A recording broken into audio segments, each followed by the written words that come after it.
Baisaran valley mini స్విట్జర్లాండ్గా పిలిచే పహల్గామ్లో అత్యంత సుందర ప్రాంతాల్లో ఒకటి. ప్రఖ్యాత టూరిస్ట్ హబ్. చుట్టూ పర్వతాలు, అందమైన సరస్సులు, ఆహ్లాదకర వాతావరణం, మైమరపించే సీనిక్ బ్యూటీ. నిన్నటి వరకు పర్యాటకులతో కళకళలాడింది. అలాంటి ప్రదేశం ముష్కర ఘాతకానికి రక్తమోడింది. పాక్ ప్రేరేపిత ఉగ్రవాదులు సృష్టించిన నరమేధంతో నిర్మానుష్యంగా మారిపోయింది. హనీమూన్కు వచ్చిన కొత్త జంటలు, కశ్మీర్ అందాలను ఆస్వాదించాలని తరలి వచ్చిన పర్యాటకులు ఈ ఉగ్రఘాతకానికి బలయ్యారు.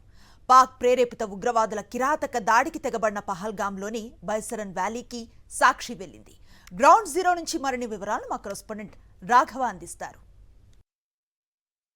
ఉగ్రమూకల దాడి జరిగిన బైసారం పిక్నిక్ స్పాట్కి భద్రతా దళాలు భారీగా చేరుకుంటున్నాయి. ఇప్పటికే ఎన్ఐఏ విచారణ మొదలుపెట్టింది. చూడొచ్చు, అధికారులంతా కూడా ఒక్కొక్కరుగా బైసారన్ స్పాట్కు వెళ్తున్నారు. పెద్ద ఎత్తున భద్రతా బలగాలన్నీ కూడా ఉదయం నుంచి ఈ ప్రాంతానికి చేరుకుంటున్నాయి. ఇప్పటికే ఈ ప్రాంతాన్ని కూడా చుట్టుముట్టాయి.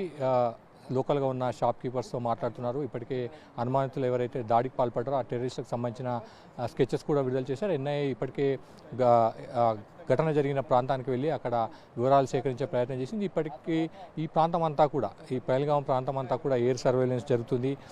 చుట్టుపక్కల ప్రాంతాల్లో ఏమైనా మూవ్మెంట్ ఉందా అనేది తెలుసుకునే ప్రయత్నం చేస్తున్నారు. మొత్తంగా చాలామంది రాష్ట్రానికి సంబంధించిన, అదేవిధంగా కేంద్ర భద్రతా బలగాలు, రాష్ట్ర భద్రతా బలగాలు అంతా కూడా పెద్ద ఎత్తున బైసారన్ పిక్నిక్ స్పాట్కు చేరుకుంటున్నారు. రాష్ట్రానికి సంబంధించిన ఉన్నతాధికారులు కూడా ఈ విచారణను వేగవంతం చేశారు. ప్రస్తుతం అయితే అనుమానితుల స్కెచ్లను విడుదల చేసిన పరిస్థితి అయితే కనిపిస్తున్నాయి. విచారణను వేగవంతం చేశారు. మరోవైపు పూర్తి స్థాయిలో గాలింపు అనేది కొనసాగుతుంది. ఒకవైపు ఎయిర్ సర్వేలెన్స్ చేస్తున్నారు. అదేవిధంగా గ్రౌండ్లో కూడా ఈ చుట్టుపక్కల కొండలు, లోయల్లో కూడా పెద్ద ఎత్తున భద్రతా బలగాలంతా కూడా కోంబింగ్ ఆపరేషన్ చేస్తున్నారు.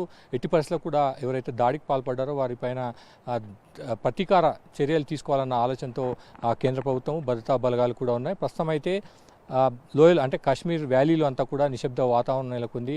ఇక్కడికక్కడ కూడా భద్రతా బలగాలు మోరించిన పరిస్థితి అయితే కనిపిస్తుంది. కేవలం నాన్నతో కలిసి రాఘవేంద్ర, పహల్గాం.